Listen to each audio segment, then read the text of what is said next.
for years, many years in fact, through these experiments, and didn't regain his completeness until he was much older. However, not to discount all of his work, far from it, he, by studying himself, came to some very rational conclusions about everyone. In this particular book, The Undiscovered Self, in chapter 4, the title is called The Individual's Understanding of Himself. This chapter begins, "It is astounding that man, the instigator, inventor, and vehicle of all these developments, the originator of all judgments and decisions, and the planner of the future, must make himself such a quantité négligeable.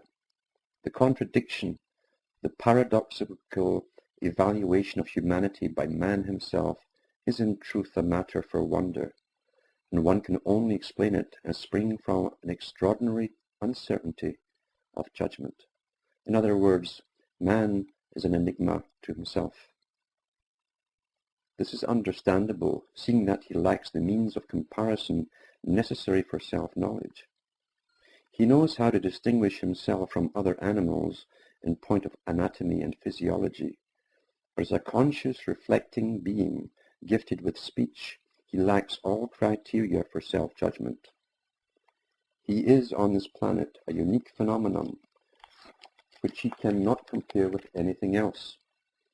The possibility of comparison, and hence of self-knowledge, would arise only if he could establish relations with quasi-human mammals inhabiting other stars. Until then, man must continue to resemble a hermit who knows that in respect of comparative anatomy he has affinities with the anthropoids, but, to judge by appearances, is extraordinarily different from his cousins in respect of his psyche. It is just in this most important characteristic of his species that he cannot know himself, therefore remains a mystery to himself. The differences of degree within his own species are of little significance compared with the possibilities of self-knowledge which would be occasioned by an encounter with a creature of similar structure but different origin. Our psyche, which is primarily responsible for all the historical changes wrought by the hand of man on the face of this planet, remains an insoluble puzzle and an incomprehensible wonder, an object of abiding perplexity, a feature it shares with all nature's secrets. In regard to the latter, we still have hope of making more discoveries and finding answers to the most difficult questions, but in regard to the psyche and psychology, there seems to be a curious hesitancy. Not only is it the youngest of the empirical sciences, but it has great difficulty in getting anywhere near its proper object. In the same way that our misconception of the solar system had to be freed from prejudice by Copernicus, the most strenuous efforts of a well-nigh revolutionary nature were needed to free psychology, first from the spell of mythological ideas, and then from the prejudice that the psyche is, on the one hand, a mere epiphenomenon of a biochemical process in the brain, or on the other hand, a wholly unapproachable and recondite matter. The connection with the brain does not in itself prove that the psyche is an epiphenomenon, a secondary function causally dependent on biochemical processes. Nevertheless, we know only too well how much the psychic function can be disturbed by verifiable processes in the brain. And this fact is so impressive that the subsidiary nature of the psyche seems an almost unavoidable inference. The phenomena of parapsychology, however, warns us to be careful, for they point to the relativization of space and time through psychic factors which cast doubt on our naive and over-hasty explanation of the parallels between the psychic and the physical. For the sake of this explanation, people deny the findings of parapsychology outright, either for philosophical reasons or from intellectual laziness. This can hardly be considered a scientifically responsible attitude, even though it is a popular way out of a quite extraordinary intellectual difficulty. To access the psychic phenomenon, we have to take accounts of all the other phenomena that come with it, and accordingly we can no longer practice any psychology that ignores the existence of the unconscious or of parapsychology. The structure and physiology of the brain furnish no explanation of the psychic process. The psyche has a peculiar nature which cannot be reduced to anything else. Like physiology, it represents a relatively self-contained field of experience to which we must attribute a quite special importance because it holds within itself one of the two indispensable conditions for existence as such, namely the phenomena of consciousness. Without consciousness, there would, practically speaking, be no world, for the world exists as such only insofar as it is consciously reflected and consciously expressed by a psyche. Consciousness is a precondition of being. That's the important part, really, is a precondition of being. Thus the psyche is endowed with the dignity of a cosmic principle, which philosophically and in fact gives it a position co-equal with the principle of physical being.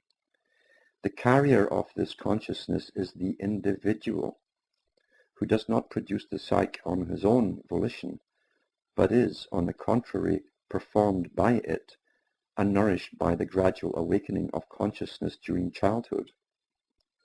If the psyche must be granted an overriding empirical importance, so also must the individual, who is the only immediate manifestation of the psyche. This fact must be expressly emphasized for two reasons.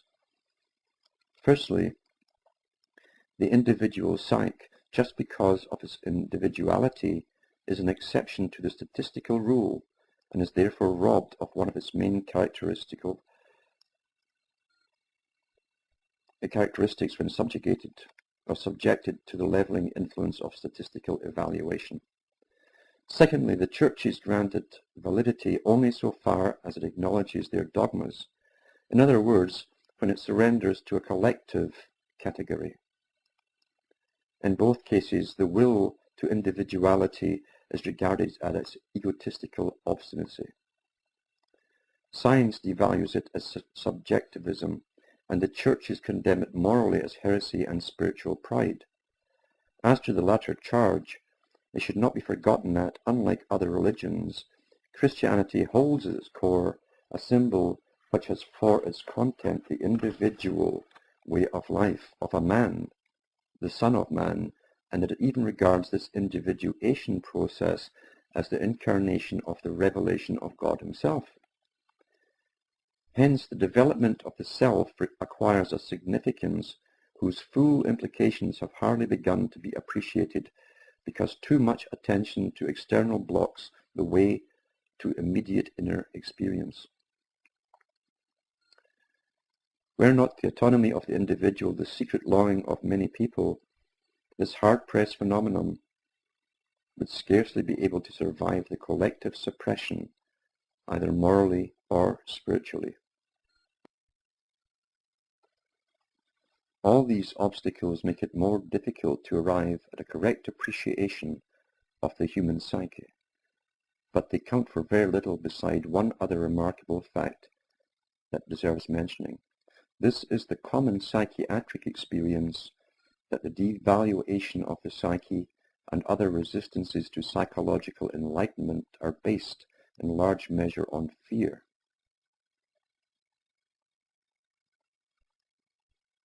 On panic fear of the discoveries that might be made in the realm of the unconscious. These fears are found not only among persons who are frightened by the picture Freud painted of the unconscious, they also troubled the originator of psychoanalysis himself, who confessed to me that it was necessary to make a dogma of his sexual theory because this was the sole bulwark of reason against a possible outburst of the black flood of occultism He's talking about Freud's fear. In these words, Freud was expressing his conviction that the unconscious still harbored many things that might lend themselves to occult interpretations, as in fact the case. These archaic vestiges, or archetypal forms grounded on the instincts and giving expression to them, have a numinous quality that sometimes arouses fear. They are ineradicable, for they represent the ultimate foundations of the psyche itself. They cannot be grasped intellectually, and when one has destroyed one manifestation of them, they reappear in altered form. It is this fear of the unconscious psyche which not only impedes self-knowledge, but is the greatest obstacle to a wider understanding and knowledge of psychology. Often the fear is so great that one dares not admit it even to oneself. Here is a question that every religious person should consider very seriously. He might get an illuminating answer. A scientifically oriented psychology is bound to proceed abstractly. That is, it removes itself just sufficiently far from its object not to lose sight of it altogether. That is why the findings of laboratory psychology are, for all practical purposes, often so remarkably unenlightening and devoid of interest. The more the individual object dominates the field of vision, the more practical, detailed and alive will be the knowledge derived from it. This means that the objects of investigation, too, become more and more complicated, and the uncertainty of individual factors increases proportionally to their number, thus increasing the possibility of error. Understandably enough, academic psychology is scared of this risk and prefers to avoid complex impurity. It has full freedom in the choice of questions it will put to nature. Medical psychology is very far from being in this more or less enviable position. Here the object puts the question and not the experimenter. The doctor is confronted with facts which are not of his choosing, and which he probably never would choose if he were a free agent.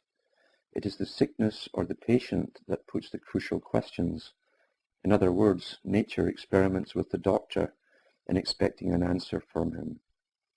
This uniqueness of the individual and of his situation stares the doctor in the face and demands an answer. His duty as a physician forces him to cope with a situation swarming with uncertainty factors. At first he will apply principles based on general experience, but he will soon realize that principles of this kind do not adequately express the facts and fail to meet the nature of the case. The deeper his understanding penetrates, the more the general principles lose their meaning. But these principles are the foundation of objective knowledge and the yardstick by which it is measured. With the growth of what both patient and doctor feel to be understanding, the situation becomes increasingly subjectified. What was an advantage to begin with threatens to turn into a dangerous disadvantage. Subjectivation, in technical terms transference and countertransference, creates isolation from the environment, a social limitation which neither party wishes for, but which invariably sets it in when understanding predominates and is no longer balanced by knowledge. As understanding deepens, the further removed it becomes from knowledge. An ideal understanding would ultimately result in each party's unthinkingly going along with the other's experience, a state of uncritical passivity coupled with the most complete subjectivity and lack of social responsibility.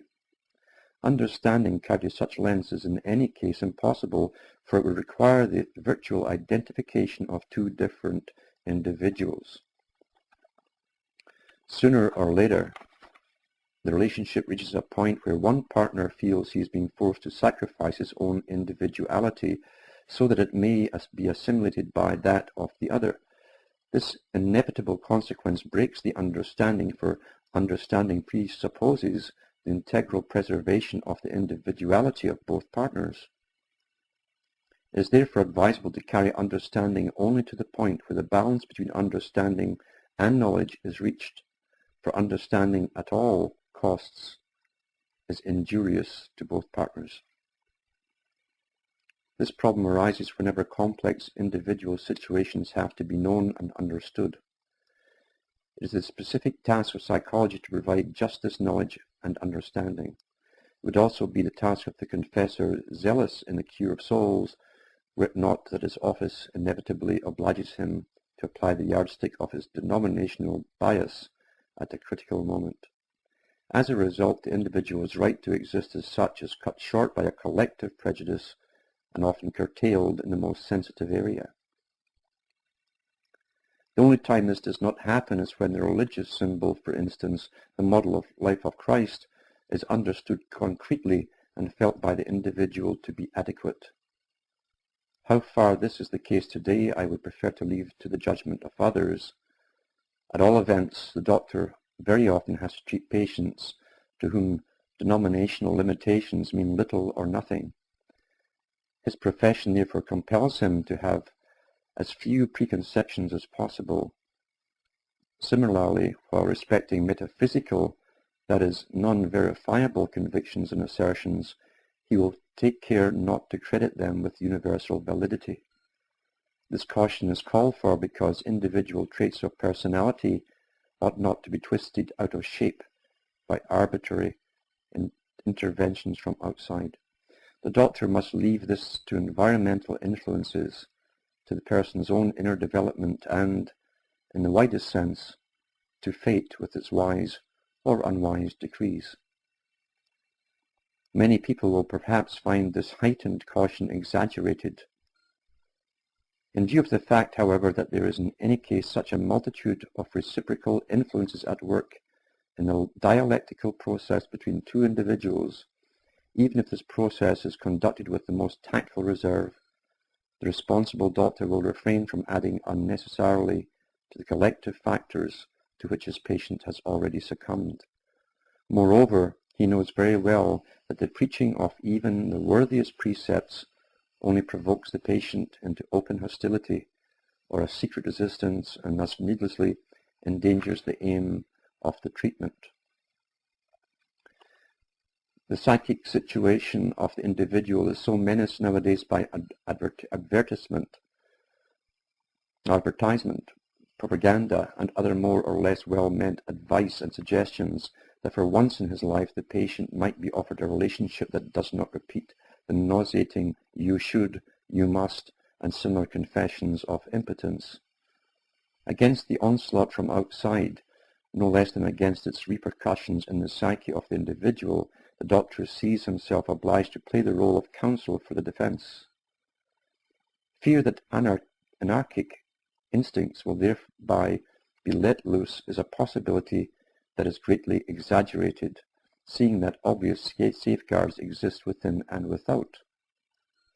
Above all, there is the natural cowardice of most men to be reckoned with, not to mention morality, good taste, and, last but not least, the penal code. This fear is nothing compared with the enormous effort it usually costs people to help the first stirrings of individuality into consciousness, let alone put them into effect. And where these individual impulses have broken through too impetuously and unthinkingly, the doctor must protect them from the patient's own clumsy recourse to short-sightedness, ruthlessness, and cynicism. As the dialectical discussion proceeds, a point is reached where an evaluation of these individual impulses become necessary.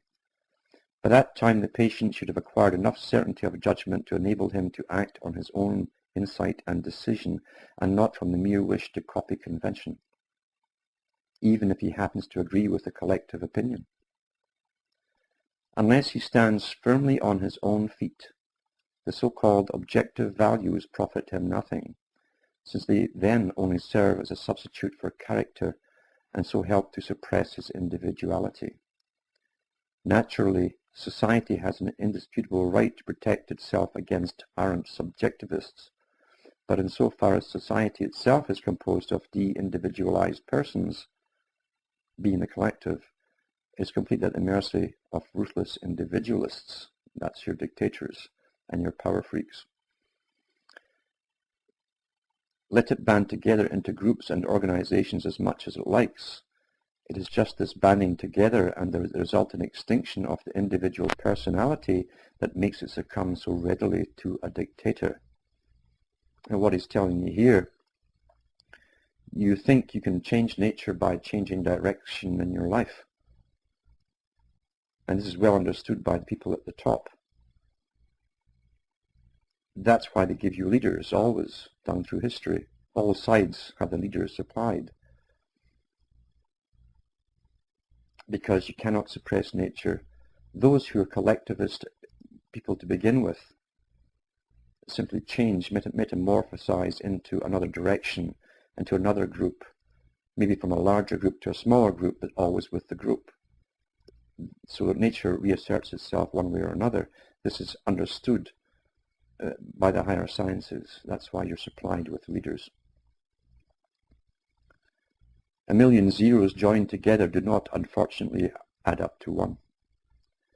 Ultimately, everything depends on the quality of the individual, but the fatally short-sighted habit of our age is to think only in terms of large numbers and mass organizations, though one would think that the world had seen more than enough of what a well-disciplined mob can do in the hands of a single madman. Unfortunately, this realization does not seem to have penetrated very far, and our blindness in this respect is extremely dangerous. People go on blithely organizing and believing in the sovereign remedy of mass action without the least consciousness of the fact that the most powerful organizations can be maintained only by the greatest ruthlessness of their leaders and the cheapest of slogans. We see that all around us today, all over the planet. It's all to keep us safe, though. Curiously enough, the churches too want to avail themselves of mass action in order to cast out the devil with Beelzebub. The very churches whose care is the salvation of the individual soul.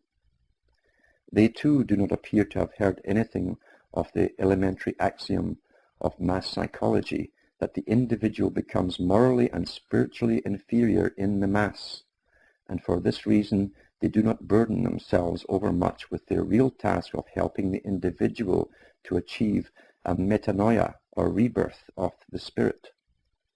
Deo considerente. It is unfortunately only too clear that if the individual is not truly regenerated in spirit, society cannot be either. For society is the sum total of individuals in need of redemption.